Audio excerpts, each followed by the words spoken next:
feel as if we don't have it. Too many bad memories to move on. Too many bad events that took place to move on. And so we go through all of this, and even with all of this, God is speaking to your spirit, and he's telling you that you have everything it takes, that you have the credentials. Look at your neighbor and say, I have it. I have it. I have the credentials. You have the credentials of Egypt. You have an IQ that you didn't think that you had. You have the education and what it takes, even though your esteem was low. God said, I had to have you there because you wouldn't hear me. I had to cause you to be at this place in order for you to hear what I have to say. So God will not allow certain things to take place in your life only because he was trying to get a specific thing from out of you. So Moses was qualified because of his history, bringing him into this place where in Pharaoh's rulership. And so he was raised this way. He was raised in a certain type of mentality, a certain type of way in his life. So he knew the customs and the regulations. He knew how to do it. He knew it because of what he was upbringing, because of his upbringing. He knew that this was the way. So he was raised in his Pharaoh's house.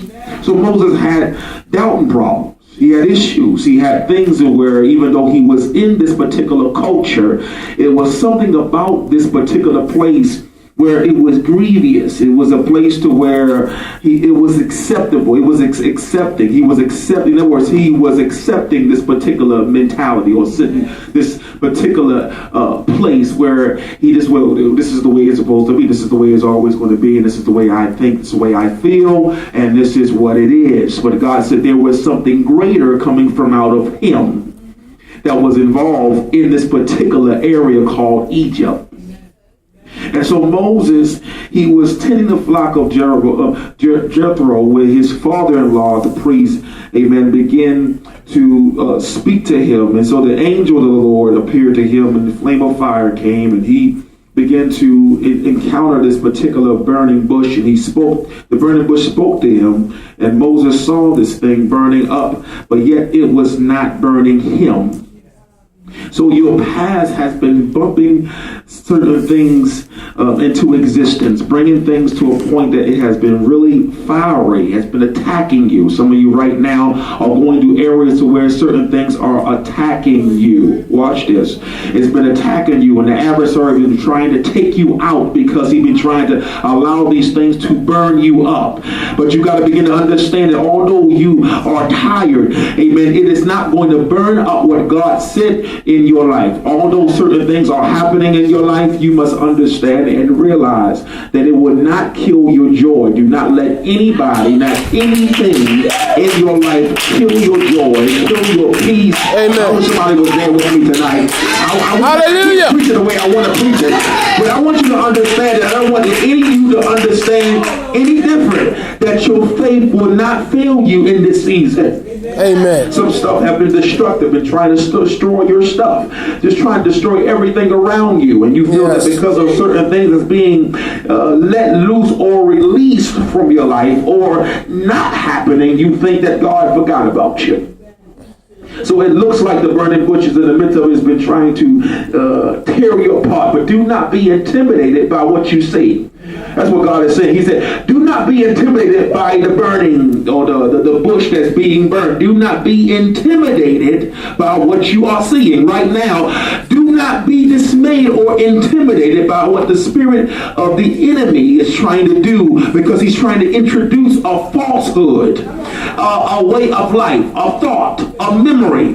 He wants you to stay there. You cannot stay there because of what God has in store for you. And so God said, you must understand that this is happening for a reason. So God began to speak to Moses, and Moses, and he began to say, here am I, or this is I. And so right here, he was realizing that you do not have to get too frantic when God begins to speak to you. You feel like you're not worthy. So he told him to get a little bit closer and begin to speak to him. He said, now take off your sandals. You are on holy ground. Amen. When you get to a place, and some of y'all right now at this place that you have to take your sandals off. You're taking, you have to take it off now. You cannot battle. And this is some of the things I've been seeing when it comes down to the church, because certain things that we're still trying to hold on to. Right. And God is saying it's time to, you can't even do ministry effectively because of these sandals that you have on. You've been so handicapped in allowing this to support your feet. When God said, I need for you to release this from me, amen, so I can be able to do what I want to do in your life. You got to begin to understand that God is doing something so different. He is really causing you to find yourself. Amen. He's causing you to understand a lot about you. Yes. You're starting to notice a lot about you, but you must not feel that you're not being successful. Yes, yes. You must understand that in order for you to see God face to face, you must release this. Right. Oh God, I wish I could talk to somebody here. It's some things that we have to release. It's some things God is talking to you right now. He's revealing to you right now. Yes. And I'm speaking to you. Because there's some things you need to release. Because the moment Moses released the sandals, he began to appear to God, or begin to come to God face to face. There's certain things you won't go to God face to face with. You won't be able to have the opportunity and the luxury of going face to face with God until you release the sandals. This is prophetic. I wish people can get, they hear it. I think we've been so accustomed to what we've been hearing over the years. I mean, we've been hearing, storybooks and fiction, and all of a sudden we're taking the Bible like that. Wow. And we're not hearing the revelatory meaning and the prophetic word for us in the season when we know we need it. Yeah. Give me a word. God, I don't want to hear the Hebrew boys from years ago. God, what is the relevancy of the prophetic now? Wow. I need what you need to be speaking in my life now. What I need to do in order for God to get the glory from my life. I don't want nothing I don't want a past CD that was years ago. I want something that is relevant to my time. Right now. Right now. Are you hearing me? It's very important. We got to begin to understand this. Is very vital that we get this. And so therefore Moses, he could endure his presence because of the fact that he began to understand, amen, that he was part life and part human. And he began to understand that he was a part of him. And he began to hear him. And he knew he began to understand the maturity. So right here, we understand right here over in Exodus 33 and 11, the Bible says that the Lord spoke unto Moses face to face as man speaks to his friend. God said, I want to be your friend. And then he said, I am God, your father, and Abraham, and the Lord of Isaac, and of Jacob, and of Moses. And hid his face because he was so afraid. And so we are so afraid because of our culture, because of what we have been accustomed to over the years. And fear became pain. And because of pain, we've been fearful. We've been doubting. We've been really giving up because of the pain. And God said the pain was just there because that was the spark plug.